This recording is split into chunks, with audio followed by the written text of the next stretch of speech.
Good evening students. तो कैसे हैं आप लोग? उम्मीद करते हैं कि बहुत अच्छे से होंगे और 2022 के लिए आईएएस और पीसीएस के लिए मिशन मोड में होंगे और श्योर एकेडमी पूरी तरह से तैयार है आप लोगों के साथ में। फिलहाल आज की क्लास में हम लोग असहयोग आंदोलन पर चर्चा करेंगे, है ना। प्रीलिम्स, मेंस या एक तरह से समग्र दृष्टिकोण से चर्चा करेंगे, राइट।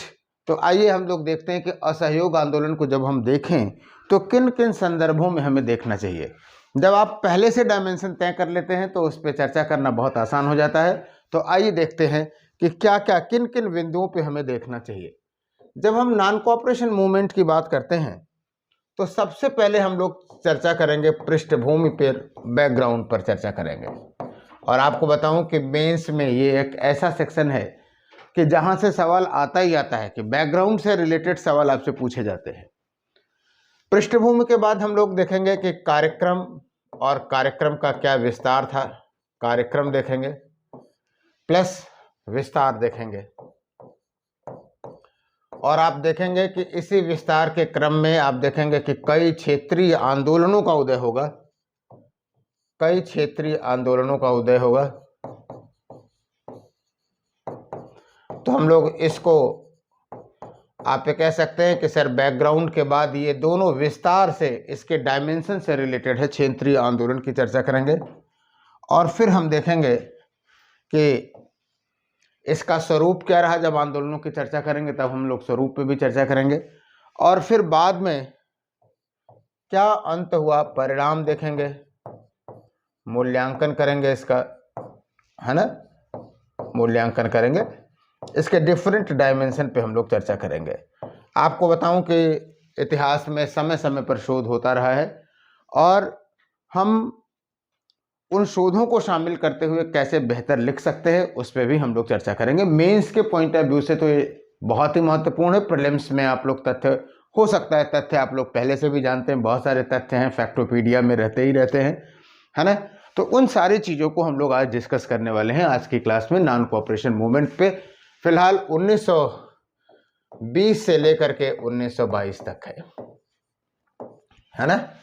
और आप जानते हैं कि अगर टेक्निकली कहा जाए तो 1 अगस्त 1920 से शुरुआत हुई और आप जानते हैं कि 1 अगस्त 1920 जो है वो तिलक की मृत्यु का भी समय है ना, सेम डेट पे। यानी जब जन्म हुआ तिलक का, बाल गंगाधर तिलक का, तो उसके 1 साल में ही 1857 का स्वतंत्रता संग्राम हुआ और मृत्यु के साथ आप देखेंगे कि असहयोग आंदोलन हुआ। आपको बताऊं कि एक रोचक सूचना आप पे कह सकते हैं, कभी हो सकता है कि ये सवाल आपके में तथ्यात्मक दृष्टि से उठा करके पूछ ले कि तिलक की मृत्यु का जो समाचार है वो अच्युत पटवर्धन ने दिया था, फोन पे महात्मा गांधी जी को दिया था। और वही उन्होंने कहा कि हमारा जो है सबसे बड़ा बचाव जो है वो क्या है, चला गया। और वहीं तिलक का शोक और असहयोग आंदोलन दोनों एक साथ जुड़ जाता है ना।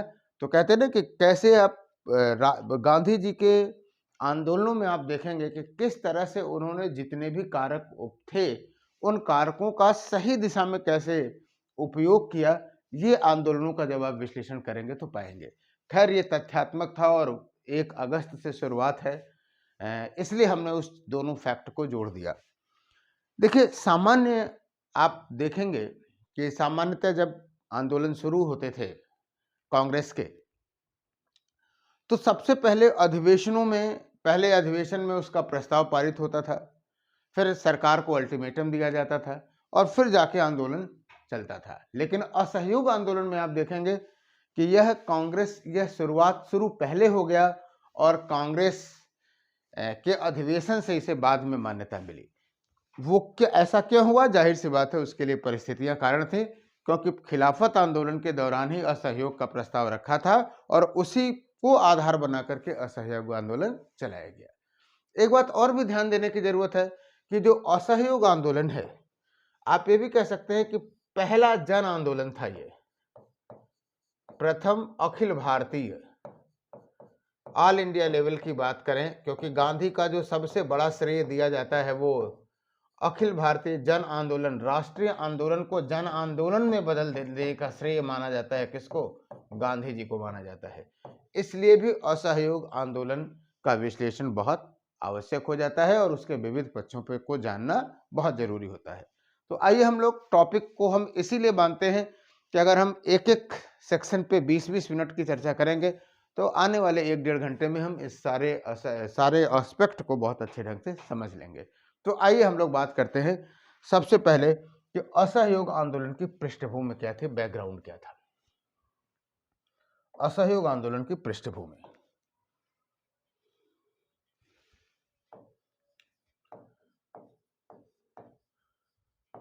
एकदम समझने की जरूरत है। आप जानते हैं कि हमने क्लास में चर्चा किया हुआ है कि खिलाफत का मुद्दा विधिवत, इस पे हमने ऑप्शनल की में एक क्लास ली हुई है, खिलाफत का मुद्दा था। और आज यहाँ जोड़ने की जरूरत यह है कि जो प्रथम विश्व युद्धोत्तर काल था, यानी प्रथम विश्व युद्ध के पश्चात किस तरह से जो ब्रिटिश सरकार थी वो अपने वादे को तोड़ रही थी।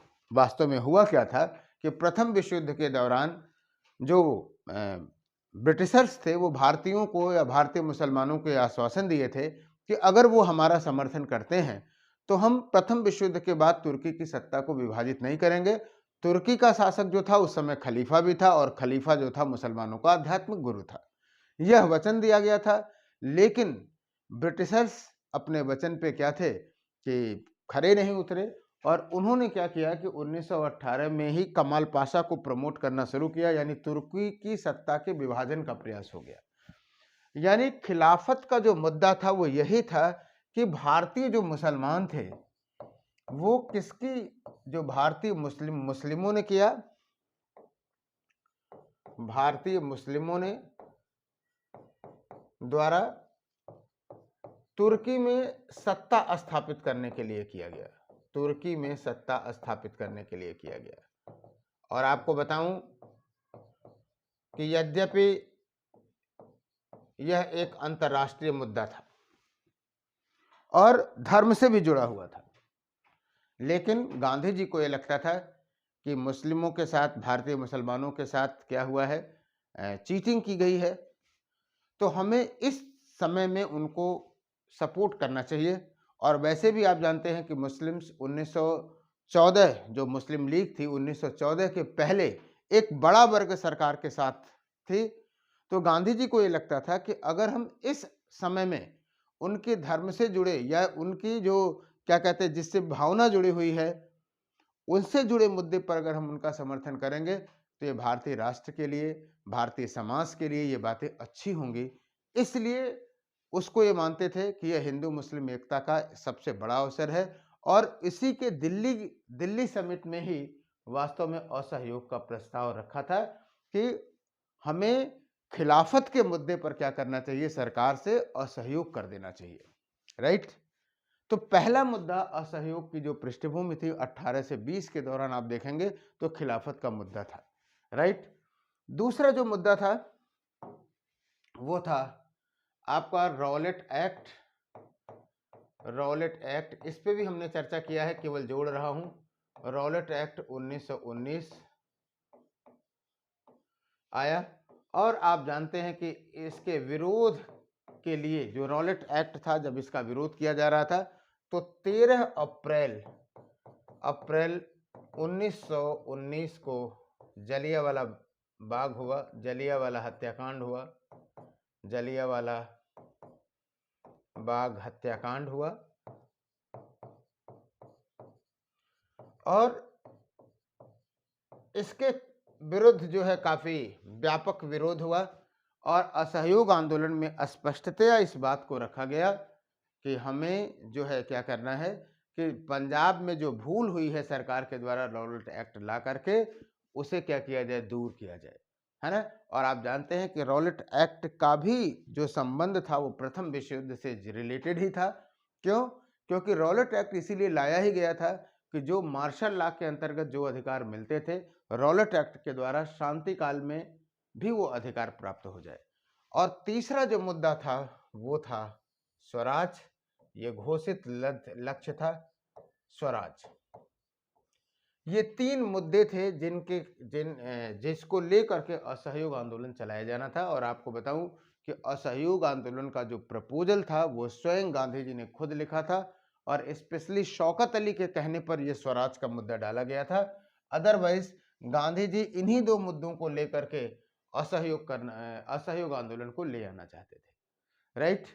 आपको बता दूं कि 1 अगस्त 1920 से यह आंदोलन की शुरुआत मानी जाती है, लेकिन अब तक आंदोलन में अधिवेशन में, कांग्रेस के किसी अधिवेशन में गांधी जी ने यह बात नहीं रखी थी कि असहयोग शुरू किया जाए। असहयोग का जो प्रपोजल था वास्तव में खिलाफत आंदोलन के दिल्ली अधिवेशन में, दिल्ली समिति में यह बात रखी गई थी। राइट। आइए अब बात करते हैं कि जब ये शुरू हो गया तो अप्रूवल बहुत आवश्यक था। और एक बात और ध्यान में देने की जरूरत है, इन 3 मुद्दों के साथ साथ आप कुछ बिंदुओं को ध्यान में रखें। देखिए 1919 में मांटेगू चेम्सफोर्ड सुधार था वो भी आया था। राइट। मांटेगू चेम्सफोर्ड सुधारों का एक तरह से आप ये कह सकते हैं कि उस सुधार पर भारतीय कांग्रेस में भी 2 दृष्टिकोण आपको देखने को मिलेंगे। एक तो वो कि जो कि उस सुधारों का समर्थन करेगा, क्योंकि वहीं से आपको पहली बार जो है क्या कहते हैं उत्तरदायित्व देने का प्रयास किया जा रहा था। राइट। लेकिन अधिकांश लोग जो है क्या कहते हैं कि गांधी जी के साथ थे। ये मुद्दा हम ले आएंगे अभी जब अधिवेशनों में चर्चा करेंगे। क्योंकि जब असहयोग का प्रस्ताव रखा गया तो उस मांटेगू चेम्सफोर्ड सुधार पर भी अंतर्विरोध या विरोध देखा गया।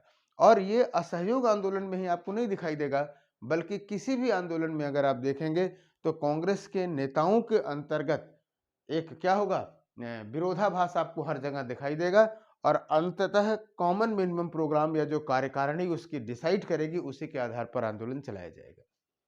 एक बात और देखने की जरूरत है कि फर्स्ट वर्ल्ड वार में, ये सारे पॉइंट ध्यान में रखिएगा आप लोग, कि प्रथम विश्व युद्ध के बाद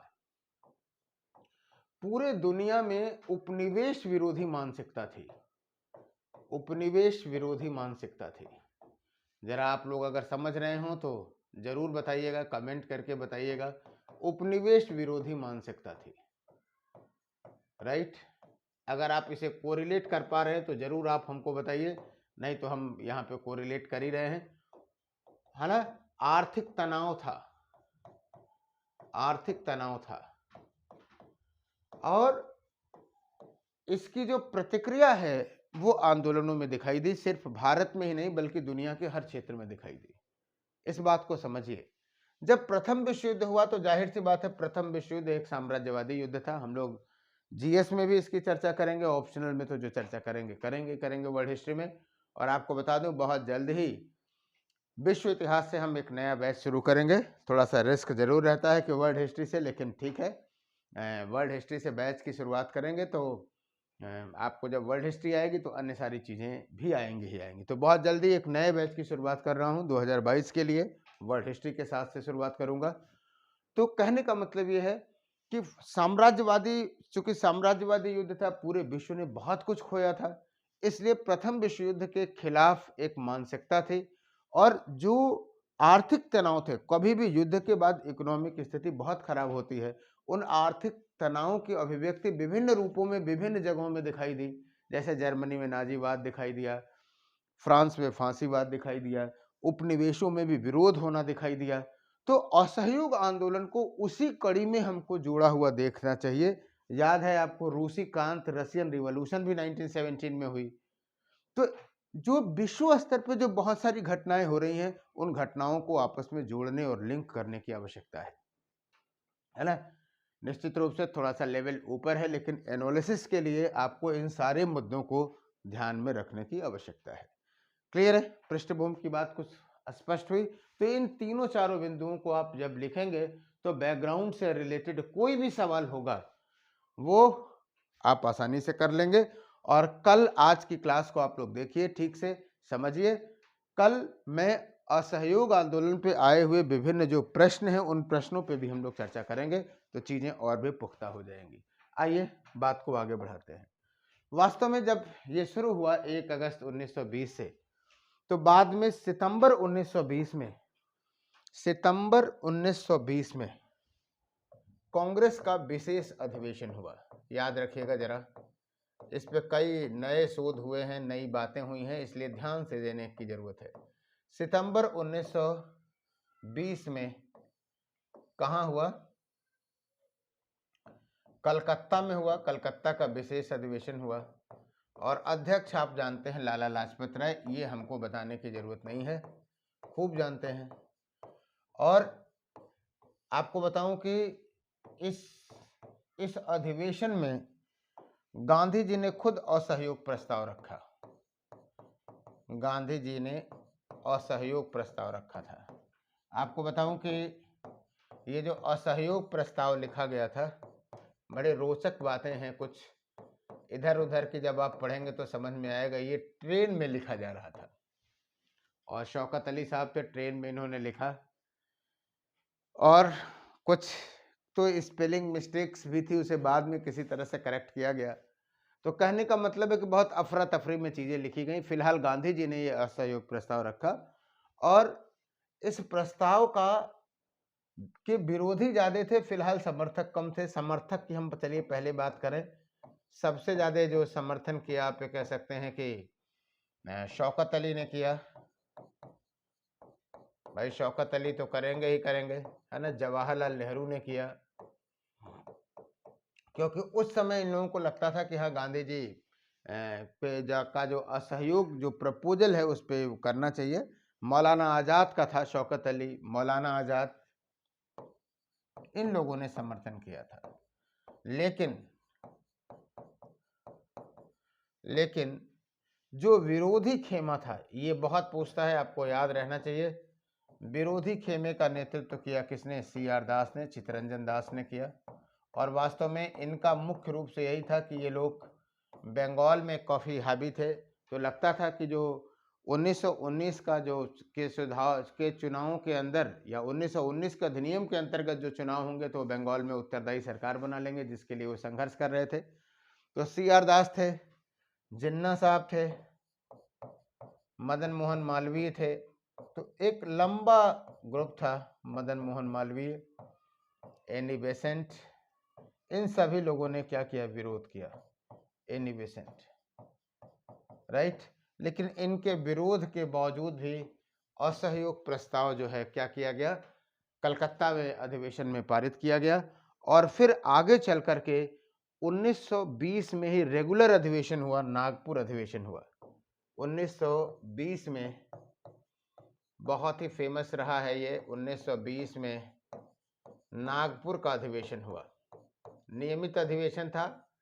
अध्यक्ष कौन थे बता सकते हैं आप लोग? आराम से बताएंगे। विजय राघव चेरियार ने किया।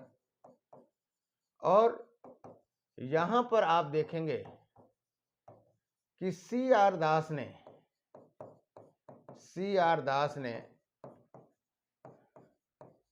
ने असहयोग प्रस्ताव प्रस्तुत किया। आपको बता दूं कि ये कांग्रेस की ये पॉलिसी रही है, प्रायः आप अधिवेशनों में देखेंगे कि जो विरोध करता था उसी से वो प्रस्तुत करवा देते थे, जैसे समर्थकों में किसी प्रकार का संदेह ना रह जाए।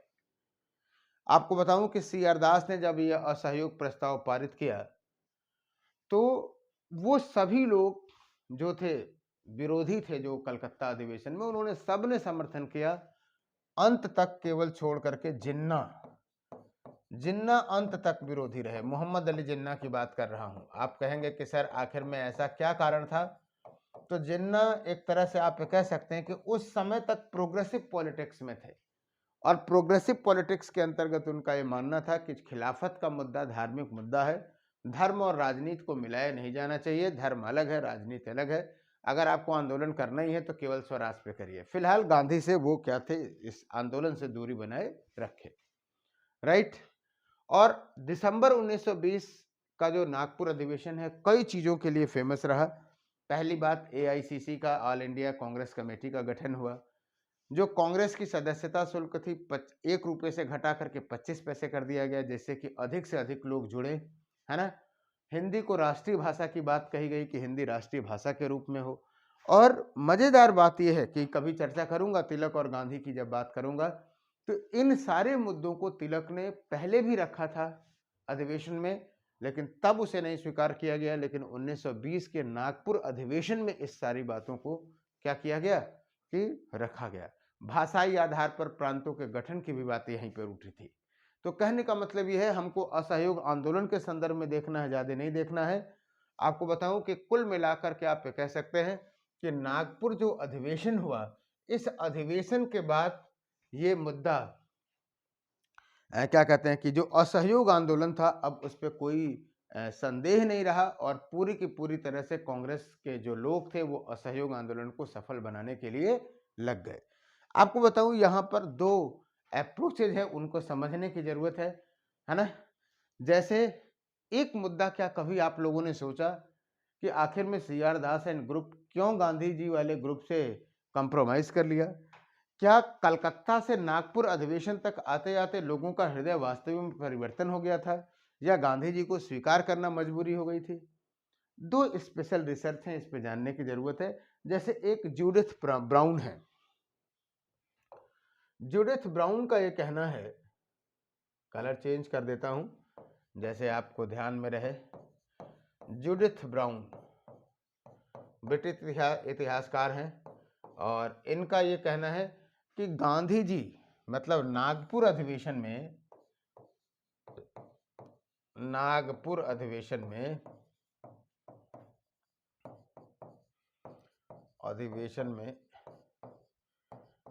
जी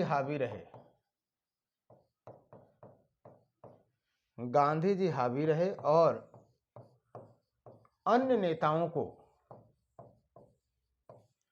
अन्य जो कांग्रेसी नेताओं को स्वीकार करना पड़ा, गांधी जी को स्वीकार करना पड़ा। और इनका तर्क था कि वास्तव में जो गांधी जी ने अपने किसी भी प्रस्ताव से कोई भी पीछे नहीं हटे थे, इसलिए आपको क्या कहते हैं कि गांधी जी के प्रस्ताव को मतलब वो करना पड़ा, स्वीकार ही करना पड़ा। तो गांधी जी हावी रहे इस संघर्ष में।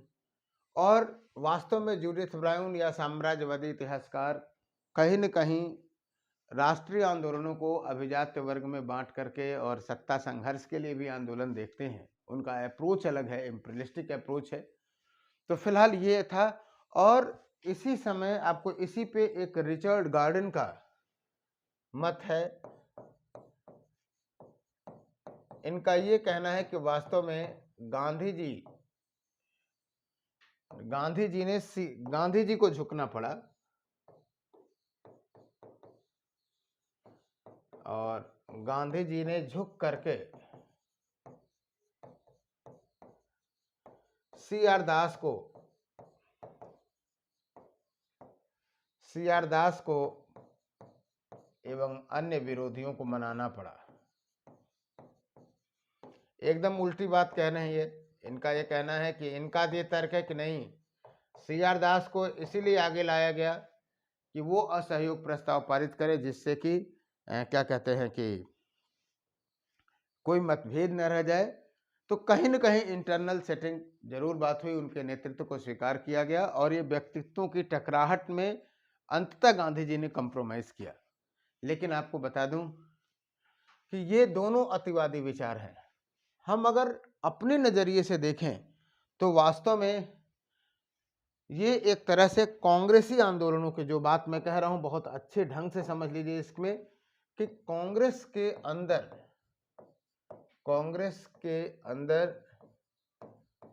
शक्ति संतुलन जाहिर सी बात है। शक्ति संतुलन जब होता है तो विभिन्न वर्गों में होता है, विभिन्न ग्रुपों में होता है। कांग्रेस के अंदर शक्ति संतुलन एवं समन्वय की राजनीति का प्रतीक था। बताता हूं कैसे, इसको ओपन जरूर करिएगा। समन्वय की राजनीति का प्रतीक था, यानी जो दो ग्रुप, शक्ति संतुलन, बैलेंस ऑफ पावर हमेशा दो ग्रुपों में होता है। तो एक ग्रुप जो गांधीवादी ग्रुप था उसका, और दूसरा जो सी.आर. दास एंड कंपनीज का था, उनके बीच पावर बैलेंस की जरूरत थी, और पावर बैलेंस, शक्ति संतुलन और समन्वय की आवश्यकता थी, और दोनों को दोनों वर्ग की आवश्यकता थी। जरा समझिए इस बात को। इसलिए मैं कह रहा हूं कि देखिए, गांधी क्यों सी.आर. दास ने स्वीकार किया, आपको बताऊं है कि गांधी जी का व्यक्तित्व प्रथम विश्व युद्ध के दौरान, फर्स्ट वर्ल्ड वार के पश्चात, दौरान भी और पश्चात स्थापित हो चुका था। कुछ बातें हम आपको याद दिलाना चाहेंगे। जैसे 1918 में आपको अहमदाबाद सत्याग्रह याद आ रहा है, मजदूरों का मामला था। उसके बाद आप देखेंगे कि क्या कहते हैं कि 1918 में ही मजदूर संगठन का भी गठन हो जाएगा। मजदूरों की चैतन्यता, या मजदूरों की जो चैतन्यता है, वो संचेतना बढ़ी आगे। तो उनको ये लगता, और नागपुर में भी मजदूरों की काफी अच्छी, जो ये ऑल इंडिया ट्रेड यूनियन 1918 में बना, 1919 में अंतर्राष्ट्रीय श्रम संगठन बना। तो वैश्विक स्तर पर और भारत में भी मजदूरों में राजनीतिक चेतना बढ़ रही थी, और कहीं न कहीं उस समय गांधी जी इन चेतना के प्रतीक थे, खास करके जब चंपारण और अहमदाबाद में उन्होंने हस्तक्षेप किया था, और नागपुर में उनकी उपस्थिति भी थी।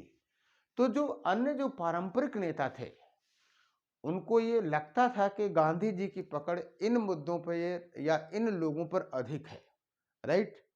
इसलिए उन्होंने इन चीजों को एक्सेप्ट किया। तो दूसरी तरफ ये भी तय था, दूसरी तरफ गांधी जी का ये दृष्टिकोण था कि गांधी जी का दृष्टिकोण था कि बिना सबके सहायता से, बिना सबकी सहायता से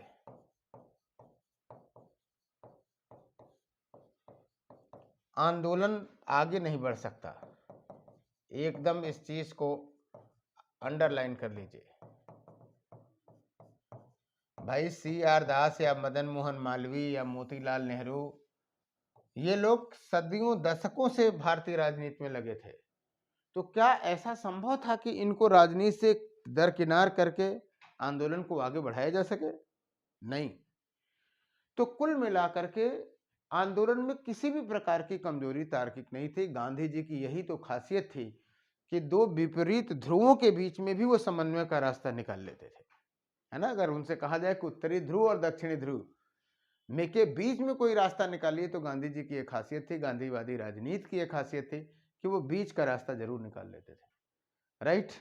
और आपको बताऊं कि ये जो शक्ति संतुलन और समन्वय की बात, ये जो मुद्दा मैंने यहाँ उठाया है, यह कांग्रेस के किसी भी आंदोलन की प्रवृत्ति, आपको किसी भी आंदोलन की प्रकृति के रूप में दिखाई देगा ये, राइट। तो हमें इन वर्गीय दृष्टिकोणों को भी अपने आंसर में समाविष्ट करना है प्रश्न उत्तर की दृष्टि से। कल के क्लास में जब हम लोग क्वेश्चन आंसर पर डिस्कस करेंगे तो आपसे जरूर बात को करेंगे, राइट। और आप लोग, एक बार फिर मैं बता दे रहा हूं कि इतिहास, समाजशास्त्र, इन दोनों की जो ऑप्शनल की कक्षाएं हैं वो आपसे चली रही हैं, और उसके नए बैच की शुरुआत है। समाजशास्त्र में 2 बैच है, एक क्वेश्चन आंसर राइटिंग का बैच है और एक आपका पूरा बैच है। हिंदी सब्जेक्ट आप लोग हमेशा हमसे कहते रहते थे, तो हिंदी सब्जेक्ट भी इस सत्र में शुरू होगा। और जो लोग आए, मैं आपको बताऊं कि बहुत चुन चुन करके हमने विशेषज्ञों को रखा है, अपने अनुभव का पूरा प्रयोग किया है, और मैं पूरी तरह से विश्वस्त हूं कि आप लोग बहुत बेहतर करेंगे, अच्छा करेंगे। तो जिसको हिंदी लिटरेचर में आना है वो भी जुड़ा रहे, और अधिक से अधिक, खास करके इन जो पब्लिक क्लासेज बीच बीच में हम आपके साथ आते हैं, उसका उद्देश्य यही रहता है कि जो सिविल सर्विसेज के एग्ज़ाम की जो गंभीरता है और जो सामान्य यूट्यूब पे परोसा जा रहा है या जो बातें की जा रही हैं, उसमें देखेंगे ज़मीन आसमान का अंतर है ना? तो हमें व्यूअर नहीं चाहिए कि आप चलिए बहुत बड़े व्यूअर लेकर के हमको कुछ शो करना नहीं, हम अगर वो करना होता तो हम भी टेक्नोलॉजी और नौटंकी का प्रयोग करते। हमें उन बच्चों को, गंभीर बच्चों को जो कि कोरोना से, जो पोस्ट कोरोना इफ़ेक्ट की वजह से परेशान हैं, उनको एक सही दिशा देना है। और हमने हमेशा कहा है कि as a director Shaurya academy, किसी की कोई भी दिक्कत है तो हमसे पर्सनली बात कर सकता है और हम प्रयास करेंगे, यथासंभव प्रयास करेंगे कि कम से कम अगर उसकी व्यक्तिगत समस्या नहीं तो सिविल सर्विसेज के क्षेत्र की समस्या का निदान कर सके। और आप सभी लोगों को इसे प्रायोरिटी के रूप में लेना भी चाहिए, है ना? इसीलिए मैं कहता हूं कि इसको आप लाइक शेयर करिए। शेयर करने का एक फ़ायदा होता है कि आप अधिक से अधिक विद्यार्थी इसका लाभ उठा सकते हैं, है ना? तो जो कहीं भी हों, दूर दराज में हों, प्रतिकूल परिस्थितियों में हों, है ना? तो उन्हें अब जैसे 1 साल, 1.5 साल पूरा का पूरा खराब हो चुका, कोरोना की जो बीमारी थी उससे मैं भी पीड़ित रहा, है ना? तो कहने का मतलब है उस दर्द को हम समझ सकते हैं। तो आप सभी लोग जुड़े और गुणवत्तापूर्ण तरीके से शौर्य एकेडमी सिविल के प्रति समर्पित है। और आपको बताऊं कि बहुत जल्द ही हम लोग इकोनॉमी में, तो आपने देखा ही कि किस तरह से इकोनॉमी में क्लासेस चल रही हैं, हमारे लिए तो बहुत अच्छा है। मैंने बहुत जांच परख करके रखा हुआ है। बहुत जल्दी साइंस एंड टेक पे, ज्योग्राफी एंड एनवायरनमेंट पे भी कक्षाएं आपको देंगे। और वो जो बीच की जो कक्षाएं हैं वो सिर्फ इसीलिए हैं कि आप भटकिए नहीं, एक गंभीरतापूर्वक अच्छे से अच्छा प्रयोग करिए, अच्छे से अच्छा प्रयास करिए, एफर्ट करिए और अल्टीमेटली सक्सेस हुई है, राइट? तो फिलहाल आप लोग किसी भी क्या कहते हैं जानकारी के लिए, आप, मेरा नंबर हर जगह फ्लैश आउट रहता है 9058805376। आप हमको डायरेक्टली कॉल कर सकते हैं। कॉल ना उठे तो परेशान ना हो, व्हाट्सएप कर सकते हैं, राइट? तो फिलहाल अपने मुद्दे पर हम लोग आते हैं कि जब हम राष्ट्रीय आंदोलन की बात करते हैं तो हमें इन वर्गीय हितों, वर्गीय दृष्टिकोणों, इन सारी चीज़ों को एनालाइज करना चाहिए, अपने विश्लेषण में शामिल करना चाहिए। फिलहाल जब असहयोग का प्रस्ताव आया, जो असहयोग, अब हम बात करने जा रहे हैं, पृष्ठभूमि की चर्चा हमारी हो गई। अब हम कार्यक्रम एवं विस्तार खंड पे चर्चा करेंगे। हेडिंग सिर्फ इसलिए देता हूं, हमारे बहुत सारे स्टूडेंट हमसे भी अधिक हेडिंग डाल देते हैं। हेडिंग सिर्फ इसलिए डालता हूं कि आपके लिए पॉइंट वाइज रूट्स बना लेना, कहीं जाने और भटकने की जरूरत ही नहीं। जिनकी चर्चा हमने यहाँ पे कर दिया, दैट्स और सफिशेंट। उसको आप पॉइंट वाइज लिखें और फिर प्री के क्वेश्चंस को देखें और मेंस के क्वेश्चंस को देखें, है ना? तो आपको लगेगा कि कॉन्फिडेंस आ रहा है, राइट? और अगर कोई दिक्कत हो तो आप हमें ज़रूर बताएं। किसी भी लिंक पे आप कमेंट कर सकते हैं। कमेंट में कई बार हम लोग थोड़ा सा लेट भी हो जाते हैं, नहीं पढ़ते हैं। प्रीमायर पे इसलिए रहते हैं कि तुरंत आपको पता चल जाए, नहीं तो कॉल हमने बताया है कि आप उसे कर लें। जो कार्यक्रम था, मूल कार्यक्रम, एक बात यहाँ फिर जानने की जरूरत है। जैसे जब कांग्रेस की कार्यकारिणी बैठ करके कोई कार्यक्रम डिसाइड करती थी कि ये कार्यक्रम रहेगा, और वो कार्यक्रम जब आंदोलन के रूप में उस सेंट्रल स्टेट से ज्यादा आगे बढ़ता था तो क्षेत्रीय आवश्यकताओं के अनुरूप उसका स्वरूप बदल जाता था। बात समझ में आ रहा है? कार्यक्रमों पर यूपीएससी में खूब सवाल पूछे हुए हैं। हम लोग जब कल क्वेश्चन आंसर के डिस्कस करेंगे तो बताएंगे आपको, राइट? और एक बार फिर आपको बताऊं, आप ही लोगों का स्टेटमेंट है, हमारे पास आता है, व्हाट्सएप पे आता है कि सर जो आपने पढ़ाया उसी से सारी बातें आई हुई हैं। तो ऐसे कमेंट्स के लिए हम लोग पढ़ाते हैं। और वास्तव में ये गौरव प्रदान करने वाली बात है कि अगर हम क्लास लें और क्लास के अंदर ही रहें, क्लास के अंदर अगर यूपीएससी के सवाल ऑप्शनल के आ रहे हैं या जीएस मेंस के आ रहे हैं तो इससे बेहतर कुछ नहीं हो सकता है। तो आप एकदम से आश्वस्त रहें, राइट? तो आइए हम लोग फिर बात करें। तो हमारे कहने का मतलब है कि क्षेत्रीय कार्यक्रम, मूल कार्यक्रम और क्षेत्रीय कार्यक्रम परम क्षेत्रीयता के, क्षेत्रीय आवश्यकताओं के अनुरूप बदला। फिलहाल जानते रहें कि जो कार्यक्रम था वो मूलतः 4 था। कार्यक्रम का अगर बिंदु अगर आप देखेंगे तो 4 थे। क्या क्या थे? खूब पता भी होगा आपको, राइट? तो पहला जो था वो क्या था? उपाधियों एवं पदों का त्याग। उपाधियों एवं पदों का त्याग। इसमें किसी का नुकसान नहीं होना था। आपको बताऊं कि विभिन्न प्रकार की उपाधियां दी थी जाती थी, जैसे कैसर हिंद है, जुलू पदक है ना, राय राणा की उपाधि है। तो जिस सरकार ने ये उपाधि दी उसको हम लोग वापस कर देंगे। क्यों? क्योंकि हम उससे असहयोग कर रहे हैं। और असहयोग का क्या मुद्दा है वो हमने आपको बताया कि स्वराज के लिए कर रहे हैं, खिलाफत के लिए कर रहे हैं और रॉलेट एक्ट को वापस लेने के लिए कर रहे हैं। ये 3 मुद्दे भी थे साथ में। उपाधियों एवं पदों के त्याग के साथ दूसरा हम क्या करेंगे कि सरकारी एवं नागरिक सेवाओं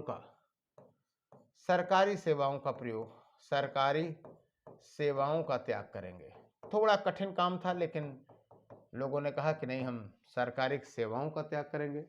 उसके बाद क्या हुआ, एक स्पेशल मेंशन कर दिया कि हम पुलिस एवं सैन्य सेवाओं का त्याग करेंगे। ये इसलिए भी समझने की जरूरत है कि 1918 के बाद जहां पर इकोनॉमिक अर्थव्यवस्था में गिरावट आ रही थी, कांग्रेस सरकार हमेशा इस बात को कहती थी कि नहीं, सैन्य बजट को कम किया जाए। वहीं पर अपने साम्राज्यवादी हितों को बनाए रखने के लिए, औपनिवेशिक साम्राज्य को स्थापित करने के लिए सैन्य बजट बढ़ाया जा रहा था। तो वो हम जो सैन्य होते थे, अगर सैन्य सेवाओं से त्याग दे देंगे तो जाहिर सी बात है उनके साम्राज्य की जो चूल्हे हैं वो हिलने लगेंगे।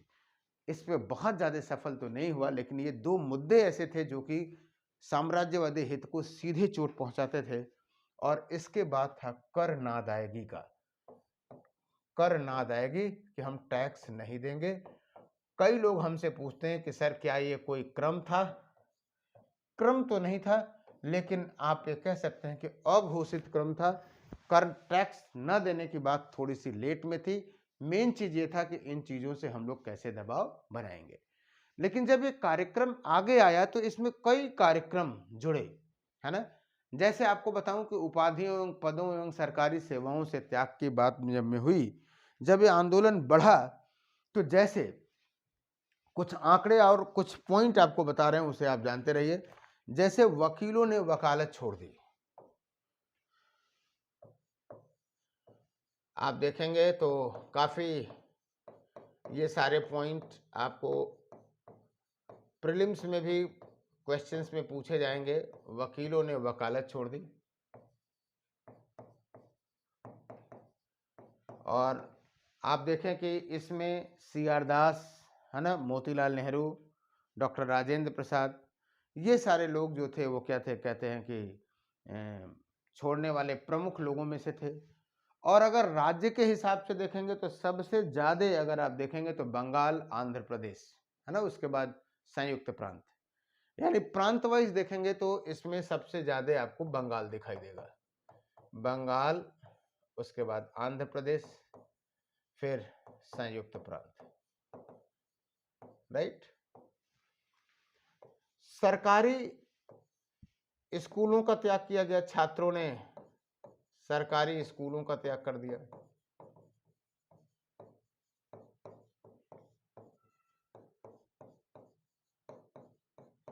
सरकारी स्कूलों का त्याग किया।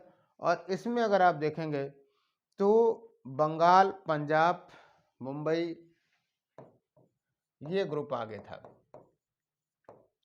जब आप ऐसे लिखते हैं तो थोड़ा सा ये लगता है संयुक्त प्रांत भी था कि हाँ, आपने उसकी प्रवृत्तियों को सही ढंग से आपने देखा, राइट। असहयोग की प्रक्रिया है। आपको बताऊं कि आप देखेंगे कि जब सरकारी स्कूलों का त्याग होगा तो जाहिर सी बात है कई क्षेत्रीय पीठों की भी स्थापना आपको दिखाई देगी। जैसे आपको बताऊं, जामिया मिलिया इस्लामिया इसी समय बना था। जामिया मिलिया इस्लामिया, गुजरात विद्यापीठ, काशी विद्यापीठ, गुजरात विद्यापीठ, काशी विद्यापीठ, नेशनल कॉलेज, कलकत्ता वाला जो है नेशनल कॉलेज, यानी ये सब आप ये कह सकते हैं कि राष्ट्रीय चेतना से ओतप्रोत थे।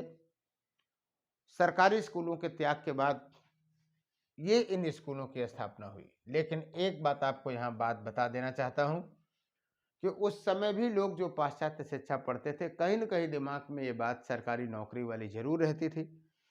और जो लोग इन स्कूलों में पढ़ते, उनके लिए तो ये सर्टिफ़िकेट थे, ब्लैक लिस्टेड थे, इनको सरकारी नौकरी नहीं मिल सकती थी। तो ये बहिष्कार अपेक्षाकृत आपको थोड़ा-सा कम इफ़ेक्टिव दिखाई देगा, है ना?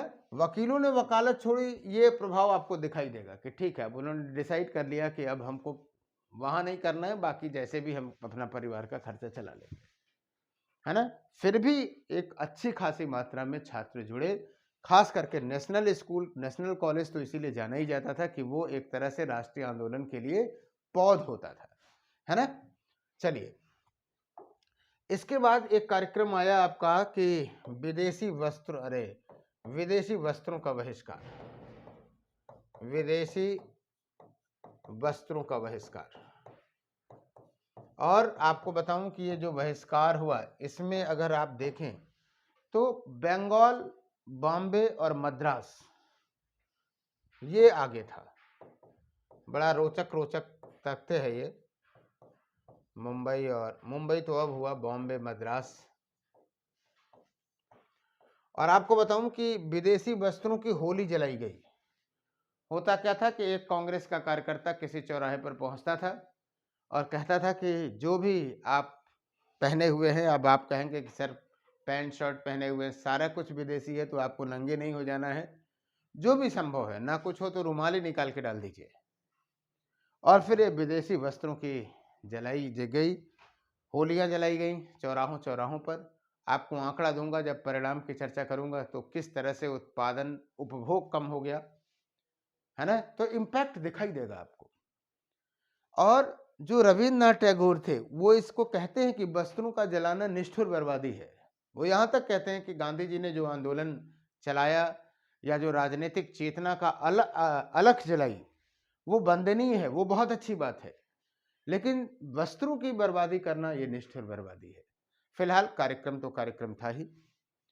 इसी समय एक कार्यक्रम आया शराबबंदी का।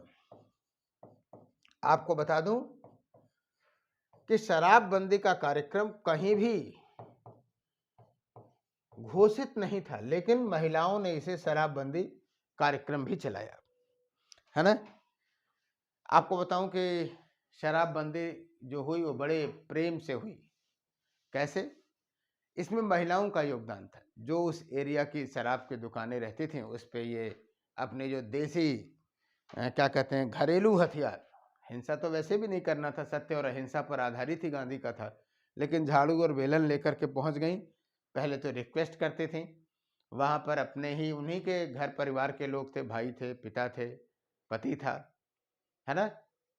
और फिर उन सरकारी जो अपने घर का जो हथियार था उसका प्रयोग होता था। तो अब आप समझ सकते हैं कि बेलन की मार और झाड़ू की मार खाने के बाद कौन पिएगा, है ना? और ये काफ़ी सफल रहा, और ये इतना सफल रहा, आपको बताऊं कि काफ़ी, आप कहेंगे ना कि सर कितना कुछ, तो आप बताएं कि हम समझ सकें कि शराबबंदी आंदोलन का प्रभाव कितना था। शराबबंदी आंदोलन का प्रभाव इतना था कि जो औपनिवेशिक सत्ता थी, उसने टाइम्स ऑफ इंडिया और पेपरों में शराब के पक्ष में विज्ञापन निकालने शुरू कर दिए, और ये बताए कि मतलब कि जितने भी महान लोग होते थे वो सब शराब ही पीते थे, चाहे सिकंदर महान था, चाहे अलेक्जेंडर था, चाहे कोई भी था।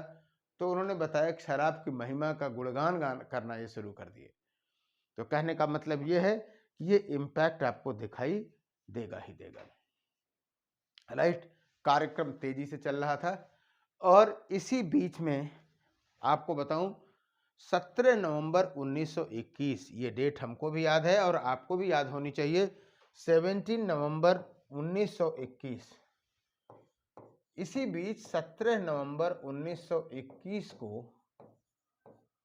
प्रिंस ऑफ वेल्स की यात्रा हुई। प्रिंस ऑफ वेल्स की यात्रा,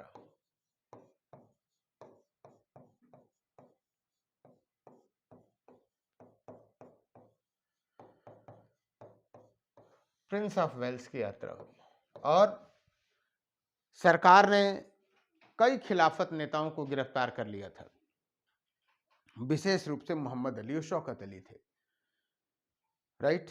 क्योंकि मोहम्मद अली ने एक भाषण दिया था और उसमें कहा था कि सारे मुसलमानों को कम से कम ब्रिटिश सेना से इस्तीफा दे देना चाहिए, ब्रिटिश नौकरी से इस्तीफा दे देना चाहिए। और जब प्रिंस ऑफ वेल्स आए, हर जगह हड़ताल, तो बताइए कि वहां की बादशाह का लड़का आए और हर जगह सूना सूना दिखे, हड़ताल दिखे, तो कैसा लगेगा। आपको बताऊं, यहां पर चेम्सफोर्ड ने गांधी जी के समक्ष एक प्रस्ताव रखा। याद रखिएगा, ये प्रस्ताव लोगों को कम ध्यान में रहता है। उन्होंने गांधी से प्रस्ताव रखा कि ब्रिटिश सरकार आपको डोमिनियन स्टेट दे देगी। चर्चा करूंगा क्या है ये डोमिनियन स्टेट दे देगी। बस इतना जानते रहिए कि इस डोमिनियन स्टेट के लिए आगे चल करके ये मुद्दा आएगा, डोमिनियन स्टेट की मांग की जाएगी नेहरू रिपोर्ट में, राइट। नेहरू रिपोर्ट आई 1928 में, 1928 में, और 1921 में ही डोमिनियन स्टेट मिल रहा था, राइट।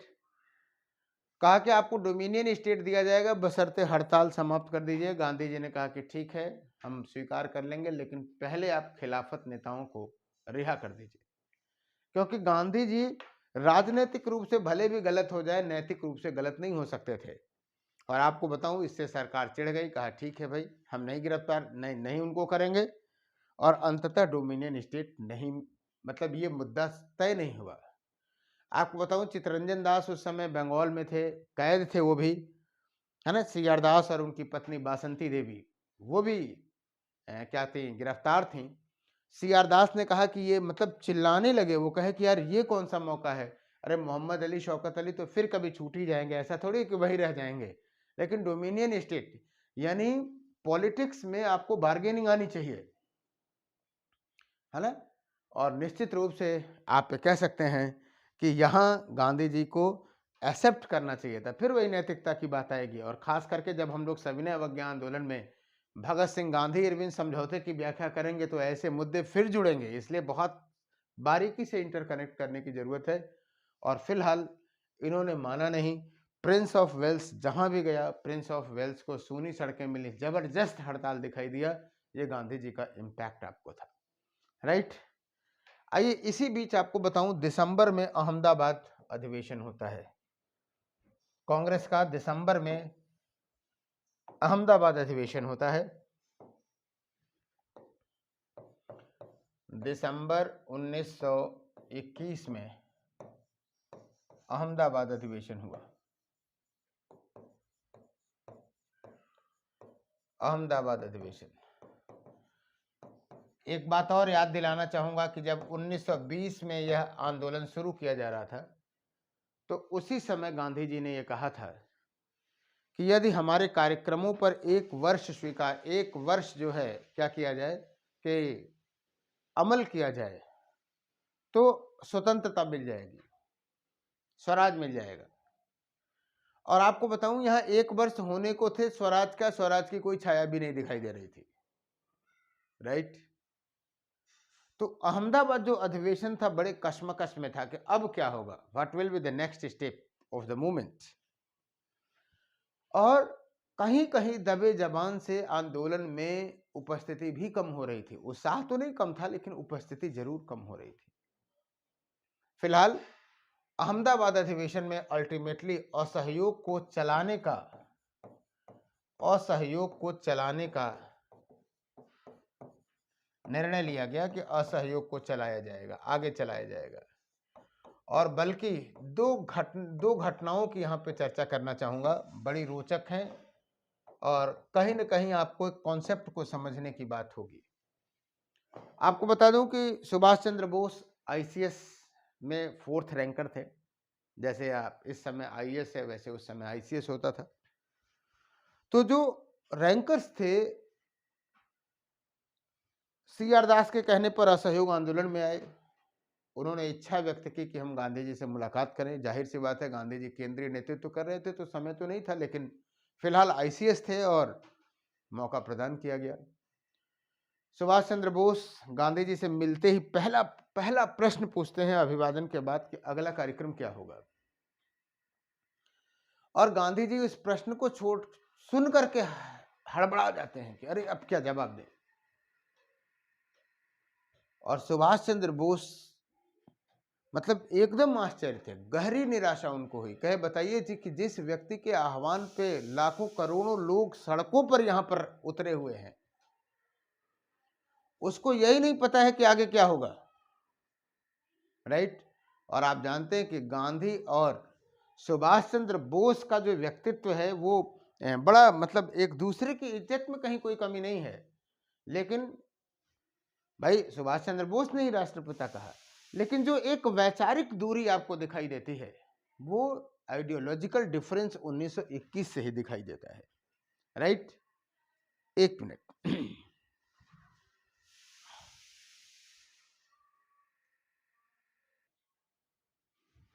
और एक दूसरी बात जो इंटरेस्टिंग बात है वो ये कि गांधी जी जब आंदोलन में क्या अधिवेशन में बात कर रहे थे तो खादी चरखा भाई उनका था ही।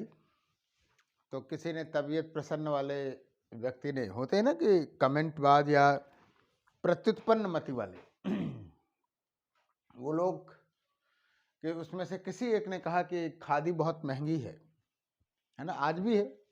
आप जितना खादी सिल्क में एक शर्ट बनवाएंगे मेंटेनेंस भी ज़्यादा और मालूम हुआ उतने में आपकी 2 ब्रांडेड शर्टें भी आ जाएंगी। तो आज भी खादी महंगी है ना। तो गांधी जी ने कहा कि भाई इसका तो एक ही तरीका है कि आप खादी कम पहनिए। और कहा जाता है कि उसके बाद वो फिर वही हाफ राइट हाफ रॉन्ग एक ही धोती पहनते थे, जो नीचे वो ऊपर, है ना। और मज़ेदार बात ये है कि गांधी के कथनी और करनी में कोई अंतर नहीं था। दिसंबर में आप यूरोप का टेम्परेचर समझ सकते हैं, वहाँ भी गांधी जी एक ही धोती पहन के गए और उसके लिए उन्हें अधनंगा फकीर तक कहा चर्चिल ने। तो ये गांधी जी की नैतिकता थी। और मैंने बार बार इस बात को कहा कि नैतिक रूप से क्या कहते हैं कि वो सही थे, हमेशा सही थे।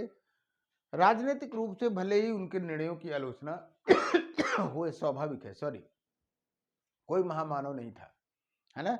और याद रखिएगा आज जब हम लोग मूल्यांकन करते हैं खास करके भारत में, ये अजीबोगरीब कशमकश की स्थिति होती है कि अंतर्राष्ट्रीय स्तर पे गांधी जी का मूल्यांकन जहाँ एक दूसरे रूप में होता है, वहीं राष्ट्रीय स्तर पे हम लोग सबसे ज़्यादा प्रश्न चिन्ह उन्हीं पे उठाते हैं। खैर 1921 में असहयोग चलाने की के निर्णय को लिया गया, लेकिन और आगे ये भी कहा गया कि फरवरी में सरकार का दृष्टिकोण यही था, सरकार आंदोलनकारियों पर वो चला रही थी, क्या कहते हैं कि नियंत्रण करने का प्रयास कर रही थी। तो 1 फरवरी 1922 को गांधी जी ने ये अल्टीमेटम दिया सरकार को कि अगर सरकार हमारी मांगे नहीं मानती है तो हम आंदोलन के दूसरे चरण की शुरुआत करेंगे, सविनय अवज्ञा से, बारडोली से करेंगे। 1 फरवरी की घोषणा है, लेकिन उसी समय चौरी चौरा कांड होता है। चौरी चौरा कांड 5 फरवरी 1922, यानी 1 फरवरी को घटनाक्रम को जरा एक बार कोरिलेट करिए। 28, 29, 30 दिसंबर में सुभाष चंद्र बोस ने गांधी जी से पूछा कि भाई अगला कार्यक्रम क्या होगा, वो नहीं बता पाते हैं। जनवरी बीती, फरवरी में उन्होंने कहा कि ठीक है अब हम लोग आंदोलन के दूसरे चरण की बात करेंगे। और उसी समय 5 फरवरी को चौरी चौरा कांड हुआ। बहुत ही इतिहास का एक तरह से आप कह सकते हैं बहुत ही फेमस कांड हुआ। क्या था कि असहयोग आंदोलन के दौरान ही एक स्थानीय नेता थे भगवान अहीर, और भगवान अहीर के नेतृत्व में एक जुलूस चला निकाला जा रहा था। और सरकार पुलिस ने क्या किया कि इन्हें गिरफ्तार करके खूब पुलिसिया कुटाई की और अंततः भगवान अहीर की मृत्यु हो गई। और फिर उत्तेजित भीड़ ने चौरी चौरा थाने को, आज भी है स्मारक, मैंने देखा हुआ है, चौरी चौरा जो थाना है, स्टेशन भी है, चौरी चौरा एक्सप्रेस भी है, गोरखपुर जाती है कानपुर से गोरखपुर। तो चौरी चौरा थाने को ही उन्होंने जला दिया और उसमें 22 पुलिसकर्मी मारे गए। मैं तो यहाँ गया भी हूँ। उत्तर प्रदेश सरकार की योजना भी है और होना भी चाहिए कि अपने जो भी विरासत है, राष्ट्रीय आंदोलन से जुड़ा हो या सांस्कृतिक विरासत हो, उसको फिर से चमकाया जाए, है ना। टूरिज्म भी बढ़ेगा। लेकिन जब हम गए, मेरी अपनी जो निगाह थी वो ये थी कि कम से कम भगवान अहिर का भी कहीं न कहीं महिमा मंडन होगा। लेकिन वास्तव में इसमें इन 22 पुलिसकर्मियों की तो बात है, लेकिन भगवान अहिर की चर्चा नहीं है ना। कहने का मतलब ये है कि ये पुलिसकर्मी कहीं न कहीं ब्रिटिश साम्राज्यवाद के हथकंडे थे, माध्यम थे। लेकिन जब ये घटना हुई तो गांधी जी को बहुत इससे कष्ट हुआ और उनको लगा कि सरकार या जो जनता है अभी वो अहिंसक आंदोलन के महत्व को नहीं समझ पाई है। आप समझ सकते हैं, बारडोली प्रस्ताव की अभी हम लोग विस्तृत चर्चा करेंगे। फिलहाल उन्होंने क्या किया कि 12 फरवरी 1922 से 22 को बारडोली प्रस्ताव के द्वारा क्या किया, आंदोलन स्थगित कर दिया, और असहयोग आंदोलन को समाप्त कर दिया गया 12 फरवरी के बारडोली प्रस्ताव के द्वारा। आपको बताऊं कि बारडोली प्रस्ताव की हम चर्चा करेंगे, इसके विविध पक्षों पर, लेकिन उसके पहले हमें ये देख लेने की जरूरत है कि असहयोग आंदोलन ने किस तरह से क्षेत्रीय आंदोलनों की, हम लोग आएंगे उस पेज पे फिर से, लेकिन किस तरह से क्षेत्रीय आंदोलनों के द्वारा राष्ट्रीय आंदोलन में एक नई ऊर्जा पैदा कर दी। क्षेत्रीय आंदोलनों का उदय कैसे हुआ, असहयोग आंदोलन के साथ हम इसको देखने की बात करेंगे। और एक बार मैं फिर आप लोगों को जोड़ने का प्रयास कर रहा हूं और उसे समझिए। जब भी कांग्रेस के द्वारा राष्ट्रीय आंदोलन में कोई केंद्रीय आंदोलन चलाया जाता था, उसके कार्यक्रम निश्चित थे, लेकिन जैसे ही इन कार्यक्रमों को लेकर के जब लोग, जनता आगे बढ़ती थी, तो होता क्या था होता ये था कि स्थानीय जो मुद्दे हैं उससे जुड़ जाते थे और आंदोलन का जो प्रवृत्ति है, जो स्वरूप है, वो थोड़ा सा बदल जाता था। मैंने हमेशा कहा कि हमें विश्लेषण वर्गों, विभिन्नताओं, समूहों, उनके उद्देश्यों, इस सबको अलग अलग एनालाइज करके एक समग्रता में देखने का प्रयास करना चाहिए नेशनल मूवमेंट को जब हम पढ़ते हैं तो, राइट। तो आइए हम उन आंदोलनों की बात करें। अच्छा देखिए, ये बेहद स्वाभाविक भी था। वो इसलिए था कि कोई भी आंदोलन जब तक स्थानीय मुद्दों को टच नहीं करता, तब तक वो आंदोलन सफल नहीं होता। फिलहाल आइए हम लोग बात करते हैं। जैसे पंजाब में अगर आप देखेंगे, इसको अलग से भी आप लोग पढ़िएगा, हम यहाँ केवल नाम ले दे रहे हैं,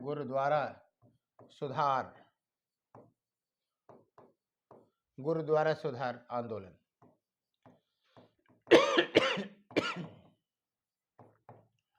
आपको बताऊं कि यहाँ क्या थी, जो शिरोमणि गुरुद्वारा सुधार आंदोलन बहुत पहले से चल रहा है, लेकिन फिलहाल जानिए शिरोमणि गुरुद्वारा प्रबंध समिति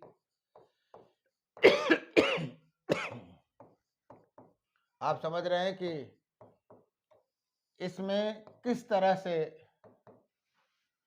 ये लोग ब्रिटिश राज्य के समर्थक थे। उसका एक ही उदाहरण देना हमारे ख्याल से पर्याप्त होगा कि जब डायर ने गोलियां चलवाई थी, तो जो गुरुद्वारा प्रबंध समिति के महंत लोग थे, उन लोगों ने उसको तलवार भेंट किया था।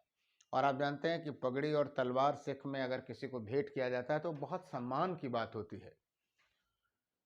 तो ऐसे लोगों को अगर दिया जा रहा है तो निश्चित रूप से उस गुरुद्वारा प्रबंध समिति पर जिन ब्रिटिश समर्थकों का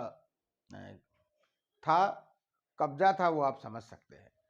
और इसके खिलाफ एक बहुत छोटी सी घटना को लेकर के एक छोटा सा लकड़ी काटने की घटना से लेकर के आंदोलन शुरू हुआ और अंततः ये आंदोलन इतना आगे बढ़ा कि सरकार को जो राष्ट्रीय, आप ये कह सकते हैं कि प्रवृत्ति वाले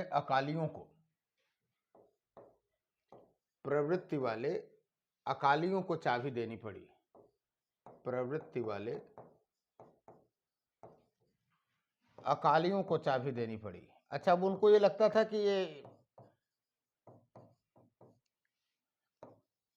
सीमावर्ती राज्य है और धर्म से जुड़ा मुद्दा है, अगर इसमें हम कर दें तो कोई बहुत बड़ी बात नहीं है। लेकिन आपको बताऊं कि ये जो राष्ट्रीय प्रवृत्ति के गुरुद्वारा प्रबंध समिति, ये जो अकाली समूह थे, वो अहिंसक तरीके से संघर्ष कर रहे थे। और जब ये चाबी सौंपी गई और जो शिरोमणि गुरुद्वारा प्रबंध समिति का पुनर्गठन हुआ, उसको गांधी जी ने माना कि एक तरह से ये क्या है कि पहली जीत माना आंदोलन की, यानी पहला एक जीत माना कि किस तरह से ब्रिटिशों ने इनके समक्ष जो है वो क्या कर दिया, घुटने टेके। राइट। तो असहयोग आंदोलन पंजाब में गुरुद्वारा सुधार आंदोलन के रूप में दिखाई दिया। हालांकि इसे सामाजिक धार्मिक आंदोलन के रूप में देखना चाहिए। आपको ये भी जानना चाहिए कि वास्तव में क्या था इसका। अगर आप देखें तो असहयोग के कार्यक्रम से कहीं कोई वास्ता नहीं था, लेकिन उसी दौरान हुआ और इसलिए असहयोग आंदोलन के लोग असहयोग आंदोलन से जुड़ अवश्य गया। उसी तरह से आपको बताऊं कि जब हम राजस्थान में देखते हैं है ना, आपको बताऊं कि इस पे रिचर्ड फॉक्स का कमेंट, वो रिचर्ड फॉक्स का भी मानना था, जीत माना कि यह एक तरह से गांधीवादी रणनीति की पहली प्रभावी विजय थी। रिचर्ड फॉक्स का स्टेटमेंट है, ये नहीं याद है तो भी कोई बात नहीं है। इसके बाद राजस्थान में बिजौलिया आंदोलन चला। इन क्षेत्रीय आंदोलनों पे भी सवाल पूछे गए हैं, इसलिए कम से कम इतने तथ्य तो जानिए जितनी हम बात कर रहे हैं। बिजौलिया आंदोलन चला, भील आंदोलन भी कहते हैं, मोतीलाल तेजावत के नेतृत्व में। मोतीलाल तेजावत के नेतृत्व में हम लोग एक बार किसान आंदोलन पढ़ेंगे अलग से, तो भी हम चर्चा करेंगे। फैक्चुअल पार्ट है, उसको तो पीडीएफ के रूप में भी बताया जा सकता है। लेकिन मोतीलाल तेजावत के नेतृत्व में कृषक आंदोलन हुआ और बाद में मणिलाल कोठारी का नाम आता है, उनके प्रयासों से फिर ये इसमें समझौता हुआ। उसी तरह से आंध्र में शराबबंदी आंदोलन चला। शराबबंदी आंदोलन चला। उत्तर भारत में शराबबंदी भी एक कार्यक्रम जुड़ा था, हमने आपको बताया था। और इसमें अगर आप देखेंगे तो पट्टाभी सीतारमैया पी सीतारमैया का योगदान था। रमैया, पट्टाभी सीतारमैया। दूसरा नाम आता है उनका टी प्रकाशम का, आंध्र केसरी थे, टी प्रकाशम, है ना। और एक नाम आता है वेंकटपैया, कोंडा वेंकटपैया, के वेंकटपैया, कोंडा वेंकटपैया।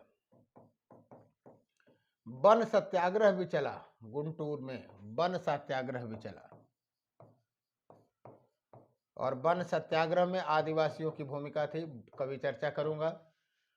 उसका मूल कारण यही था कि आदिवासी मानते थे कि वनों पर अधिकार आदिवासियों का है और ब्रिटिशर्स उस पर टैक्स लगाना चाहते थे। तो असहयोग आंदोलन के दौरान वो भी आंदोलन चले सारे। राइट। और हम बार बार इस बात को कहते हैं कि गांधी जी को उन आंदोलनों को का भी श्रेय मिला जिससे वो प्रत्यक्षतः नहीं जुड़े हुए थे। Right, sure. और ये सारी बातें जो नए नए आंदोलन आपको यहाँ दिखाई दे रहे हैं, वो इस बात को भी साबित करते हैं कि किस तरह से अखिल भारतीय आंदोलन या असहयोग आंदोलन ने पूरे राष्ट्र में एक नई ऊर्जा का संचार किया था। राइट। तो ये हो गया आपका इसमें आसाम की सूरमा घाटी, आसाम में चाय बागानों का था। सूरमा घाटी में एनसी बारदलोई, एनसी बारदलोई के नेतृत्व में चाय बागानों में आंदोलन चला, उनके मुद्दे हावी रहे। टी आसाम में ये हो गया। उसके बाद अगर आप देखें तो संयुक्त प्रांत में एका आंदोलन चला। संयुक्त प्रांत यानी उत्तर प्रदेश, एका आंदोलन चला। और इसको चलाने वाले कौन थे? मदारी पासी एवं सहरेब। और आपको बताऊं कि एका आंदोलन को थोड़ा सा विशेष रूप से जानने की जरूरत है, क्योंकि जो उत्तर प्रदेश का समाज था आज के भी संदर्भ में जोड़ के देखने की जरूरत है। हिंदू मुस्लिम एक दो बड़े वर्ग थे यहाँ पे, और एका आंदोलन स्पेशली हिंदू मुस्लिम एकता के लिए भी जाना जाता है। इंडो मुस्लिम या हिंदू मुस्लिम यूनिटी, ये बातें इसलिए कह रहा हूँ, ये जब कोई बात कोई टीचर बोलता है, फोकस करता है, तो आपको ध्यान देना चाहिए। हिंदू मुस्लिम एकता की बात इसलिए कही जा रही है यहाँ पे क्योंकि असहयोग आंदोलन के पश्चात हिंदुओं और मुसलमानों में आप देखेंगे कि वो दिखाई देगा आपको एक वैमनस्य दिखाई देगा असहयोग आंदोलन के परिणाम के रूप में। और संयुक्त प्रांत में एका आंदोलन असहयोग आंदोलन के बाद भी आप देखेंगे तो चलता रहा। तो ये एक इसका विशिष्ट पक्ष है जो कि अन्य से अलग करता है। उसी तरह से बंबई में भी आंदोलन चला, महाराष्ट्र में। पहले गुजरात, बंबई और गुजरात इसी में था। दोनों की प्रवृत्तियों को देखता हूं। बंबई में दो ग्रुप आपको दिखाई देगा। एक तो तिलक के समर्थक थे, जो तिलक के समर्थक थे उन्होंने क्या किया, आंदोलन को सफल बनाया। और उसी समय एक ग्रुप आता है पुरुषोत्तम दास ठाकुर के नेतृत्व में। पुरुषोत्तम दास ठाकुर,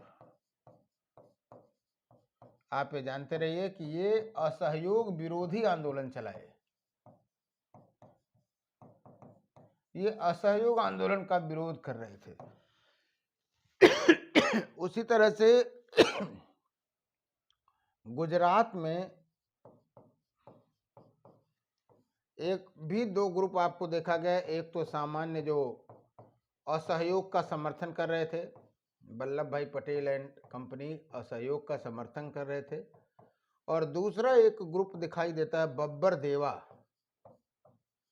बब्बर देवा के नेतृत्व में हिंसक आंदोलन चला। हिंसक आंदोलन चला। इन सारी बातों के कहने का मेरा उद्देश्य क्या है, समझिए कि मौलिक आंदोलन के अतिरिक्त आप देख रहे हैं कि ये सारे आंदोलन भी आपको चलाई दिए। पंजाब में दिखाई दिया, राजस्थान 2, आंध्रा 3, आसाम 4, संयुक्त प्रांत चला, बंबई ये चला, गुजरात चला, केरल में भी आपको दिखाई देगा, कृषक संघर्ष में दिखाई देगा, बाद में वो मोपला विद्रोह में भी परिवर्तित हो जाएगा। यानी आप ये कह सकते हैं कि कुल मिलाकर के असहयोग आंदोलन जो था वो एक बड़े स्तर पर, व्यापक स्तर पर, अखिल भारतीय स्तर पर पहुंचा। राइट, इन आंदोलनों को देखा। और फिर हम उसी मुद्दे पर आते हैं, चौरी चौरा कांड और 12 फरवरी के बारदोली प्रस्ताव की बात। क्योंकि जैसे ही बारदोली प्रस्ताव के द्वारा आंदोलन स्थगित हुआ तो ये मुद्दा विचार विमर्श का रहा, या बड़ी आलोचना हुई। तो बारदोली प्रस्ताव की आलोचना हुई, बाद समकालीन लोगों ने भी आलोचना किया। तो क्या स्थिति थी, आइए इन सारे पक्षों को हम लोग देखते हैं। बारदोली प्रस्ताव में कहा क्या गया?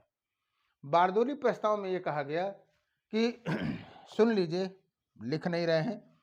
बारदोली प्रस्ताव का मुद्दा यही था कि जनता अभी व्यापक जन आंदोलन के लिए तैयार नहीं है और हिंसा के महत्व को समझ नहीं रही है। इसलिए 12 फरवरी 1922 के बारदोली प्रस्ताव के माध्यम से इस आंदोलन को स्थगित किया जाएगा और किसानों से यह अपील की जाती है कि वो कर देना सरकार को शुरू करें। ये टोटल बारदोली प्रपोजल है, राइट। अब इस बारदोली प्रस्ताव की हम लोग अगर समीक्षा करें या प्रतिक्रिया देखें तो आपको बताऊं कि सबसे पहली बात तो ये सुभाष चंद्र बोस ने, प्रतिक्रिया की बात करें, जानना जरूरी है और तभी हम समझ पाएंगे कि बारदोली प्रस्ताव पर प्रतिक्रिया। जैसे सुभाष चंद्र बोस है, सुभाष चंद्र बोस की इंडियन स्ट्रगल है और इंडियन स्ट्रगल में सीधे गांधी की तुलना वो तानाशाह से करते हैं। कभी उठा के यही पूछ दिया जाएगा कि किसने तानाशाह से की है, तो राष्ट्रपिता सभी लोग जानते हैं, तानाशाह नहीं जानते हैं। उन्होंने सीधे कहा कि तानाशाह का फरमान स्वीकार कर लिया गया। उन्होंने कहा कि ऐसे समय में जब जनता का जोश अपने चरम पर था, राष्ट्रीय आंदोलन को वापस लेना किसी राष्ट्रीय विपत्ति से कम नहीं था। तो जाहिर सी बात है सुभाष चंद्र बोस इस बात से काफी दुखी थे। नेहरू, जवाहरलाल नेहरू,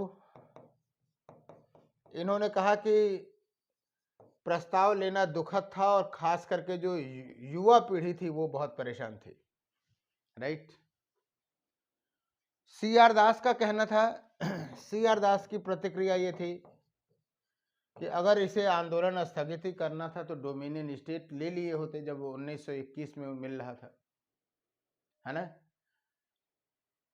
तो ये समकालीन की बात थी और ये बट नेचुरल सी बात है कि असहयोग आंदोलन के पश्चात तत्कालीन रूप से निराशा मिली ही मिली, निराशा आपको दिखाई ही देगा। क्लियर। लेकिन हमको तस्वीर के दूसरे पहलुओं पर भी चर्चा करनी चाहिए, देखना चाहिए।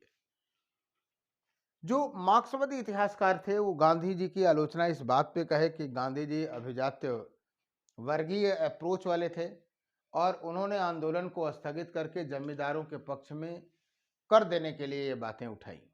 ये भी मुद्दा, ये भी आरोप लगाया गया। लेकिन आपको बताऊं कि इन सारी चीजों को एक खुले दिमाग से जोड़ने की जरूरत है। देखिए, जनता पर केंद्रित जो भी आंदोलन होते हैं, जो जन आंदोलन है वो एक निश्चित सीमा तक लड़े जा सकते हैं। 1920 से शुरू हुआ, 1922 तक रहा, सरकार के बाद दबाव था तो आंदोलन में उत्साह कम हो रहा था।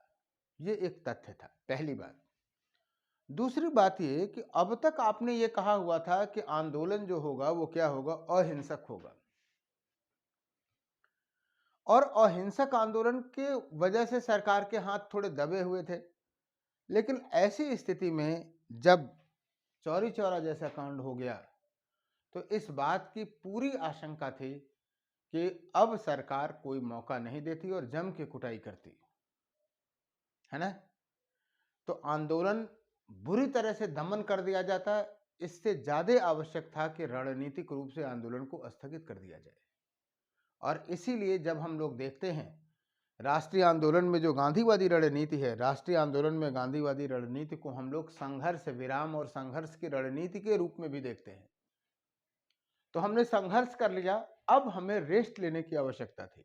और वैसे भी इस बात की आशंका थी कि चौरी चौरा कांड का बहाना लेकर के सरकार आंदोलन को कुचल देती, राइट।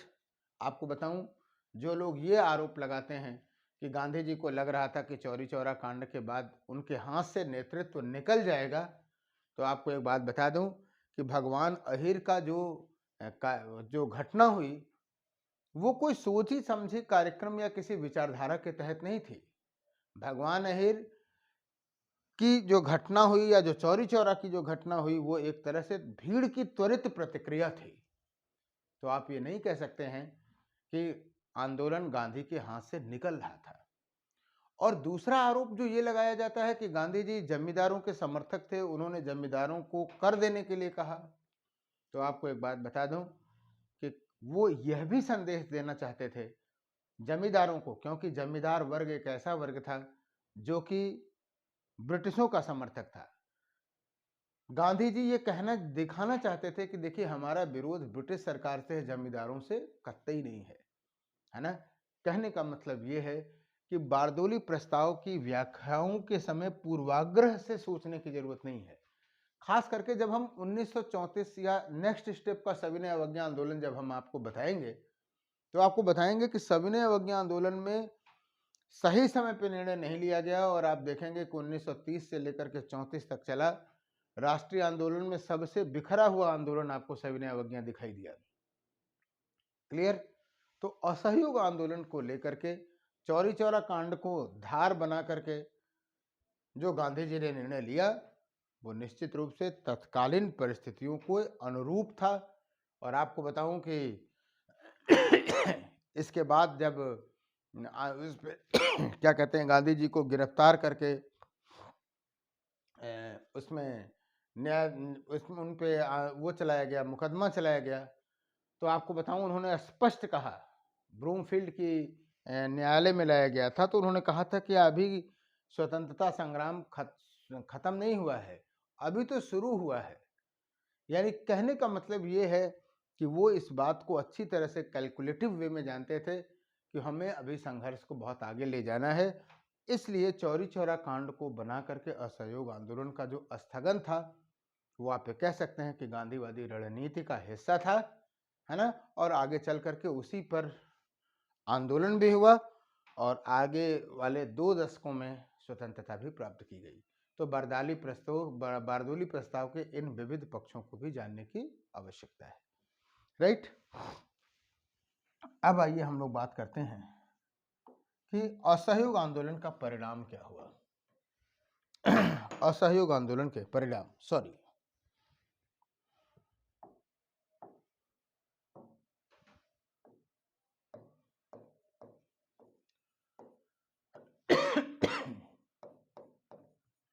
असहयोग आंदोलन के परिणाम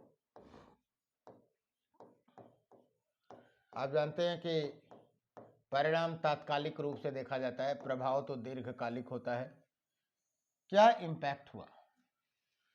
अगर तथ्यात्मक रूप से देखा जाए, और मैं बार बार इस बात को कहता हूं कि धर्म और राजनीति को जब आप मिलाते हैं तो सांप्रदायिक चेतना हावी हो जाती है, और इसीलिए प्रीलिम्स के लेवल पे आपसे जब भी पूछा जाता है तो पहला ही मुद्दा परिणाम में आप यही देखते हैं, लिखते हैं कि देश भर में, पूरे देश में सांप्रदायिक तनाव देखे गए, सांप्रदायिक तनाव एवं दंगे देखे गए।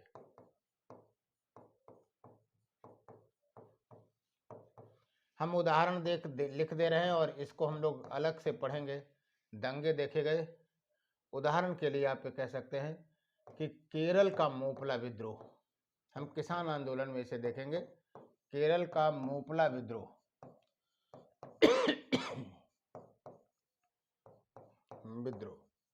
जो कि शुरू कृषक आंदोलन के रूप में हुआ, कृषक आंदोलन के रूप में हुआ,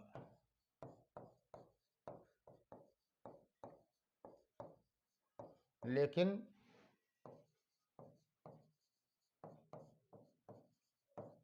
अंत जो है सांप्रदायिक तनाव में हुआ।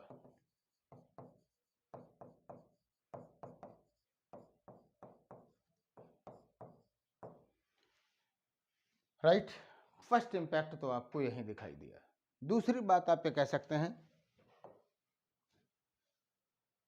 कि लक्ष्य को प्राप्त किए बिना, आलोचनात्मक दृष्टि आप ये कह सकते हैं कि लक्ष्य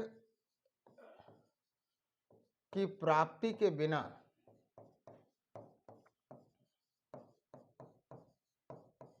आंदोलन समाप्त हुआ।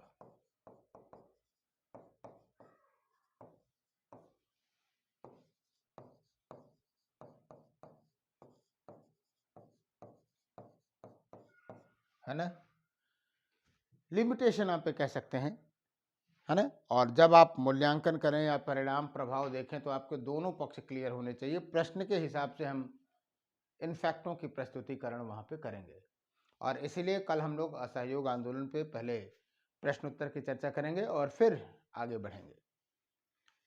तीसरी चीज नेक्स्ट की बात करें, आइए सकारात्मक चीज़ों की भी बात करें तो निश्चित रूप से आप ये कह सकते हैं कि राष्ट्रीय आंदोलन में स्वराज के मुद्दे को स्थापित किया, स्वराज के मुद्दे को स्थापित किया। हालांकि अब भी यह स्पष्ट नहीं था कि स्वराज कैसा होगा। स्वराज की रूपरेखा राम राज्य के रूप में या हिंद स्वराज में आप भले एक देख सकते हैं, लेकिन जो स्वराज यहाँ दिखाई देता है, आप ये कह सकते हैं कि आज का जो संविधानवाद कहता है कि गुड गवर्नेंस हो, मिनिमम गवर्नेंस हो, शासन की कम से कम भूमिका हो, इस तरह उनका कॉन्सेप्ट था स्वराज का। फिलहाल स्वराज का मुद्दा जो हो गया इस आंदोलन के द्वारा स्थापित हुआ। पहला अखिल भारतीय आंदोलन था, प्रथम अखिल भारतीय आंदोलन था। अखिल भारतीय आंदोलन था।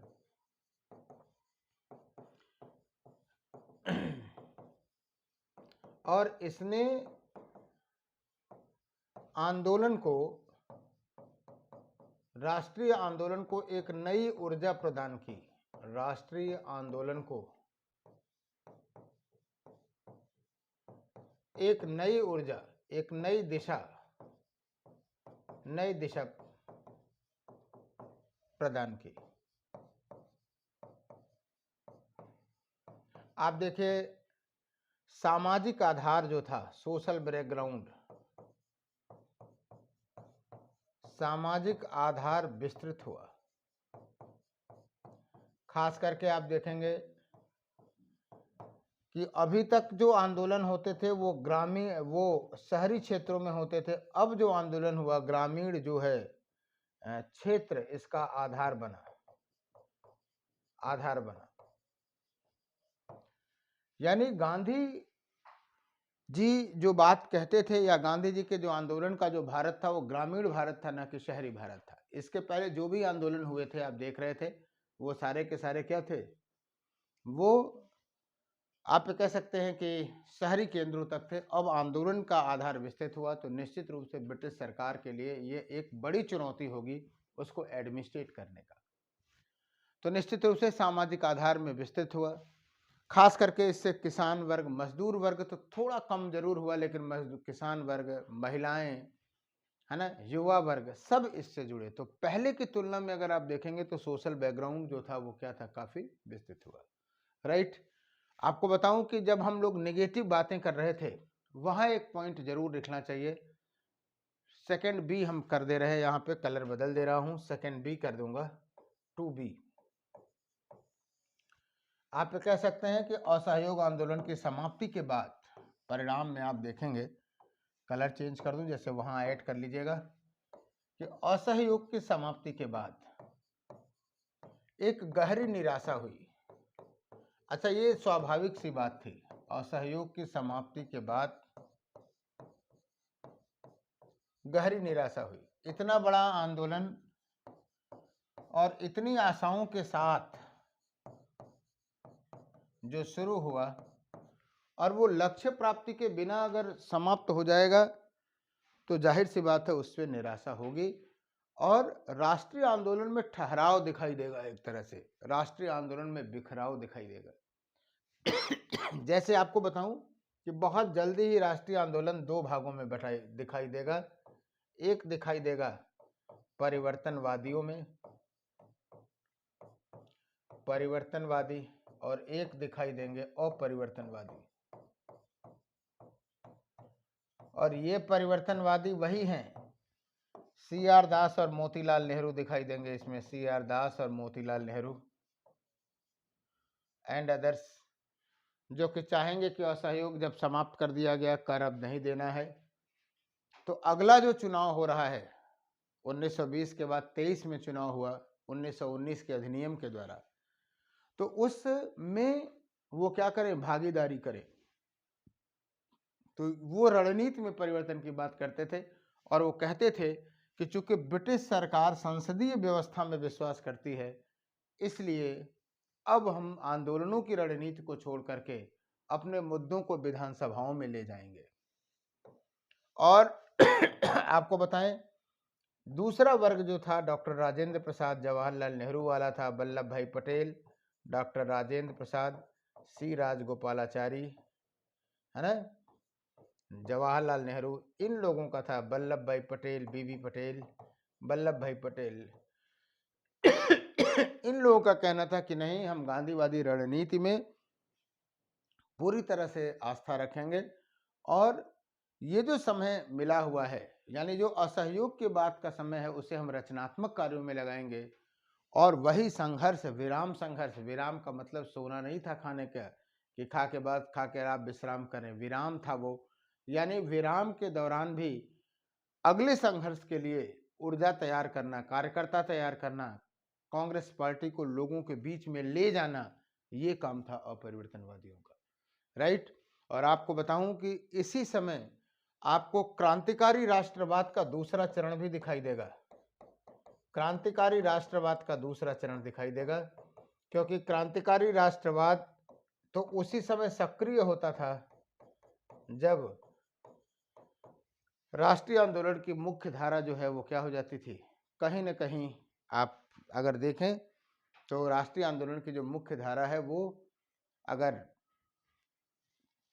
कमजोर पड़ती दिखेगी तो वो क्रांतिकारी राष्ट्रवाद का चरण दिखाई देगा। तो इसे भी आप लोग इस बात को देख सकते हैं, राइट। तो ये असहयोग आंदोलन के विभिन्न पक्ष रहे। आपको बताऊं कि असहयोग आंदोलन ने जो बहिष्कार संबंधी विदेशी वस्त्रों का बहिष्कार किया था, उसका भी बहुत सकारात्मक परिणाम पड़ा था। और वो सकारात्मक आपको एक आंकड़ा दे देता हूं कि 1920-21 में 102 करोड़ रुपए का व्यापार था सूती वस्त्रों का, और 1921-22 में यह मात्र 57 करोड़ का रह गया। तो निश्चित रूप से ये भी एक प्लस पॉइंट था उठा करके, राइट। तो आपने असहयोग आंदोलन के विभिन्न पक्षों पर, कारण पे, पृष्ठभूमि पे, विस्तार पे, परिणाम पे चर्चा किया। और प्रीलिम्स के साथ साथ मेंस पे, मेंस के जो प्रश्न हैं हम लोग कल की क्लास में इसको डिस्कस करेंगे। प्रीलिम्स के सवाल को भी उठा के देखिएगा। तो सारे जो प्रश्न हैं वो इसी से जुड़े रहेंगे। और फिलहाल आज की क्लास को हम लोग यही रखेंगे। और हम एक बार सबसे, आप सभी से इस बात को अपील करेंगे कि इस मिशन से, शौर्य एकेडमी के मिशन से, खास करके जो पोस्ट पैंडेमिक कंडीशन है, दोनों पूरी सोसाइटी में निराशा है, डिसअपॉइंटमेंट है, उसको एक जो अपना स्टूडेंट लॉबी है उससे मतलब उससे ऊपर आए, बाहर आए, उसके लिए शौर्य एकेडमी फुल्ली डेडिकेटेड है। तो आप सभी लोग शौर्य एकेडमी के साथ जुड़िए, लोगों को प्रमोट करिए। हम पूरी तरह से प्रतिबद्ध हैं गुणवत्तापूर्ण अध्यापन के लिए, राइट। तो बहुत बहुत धन्यवाद, थैंक यू।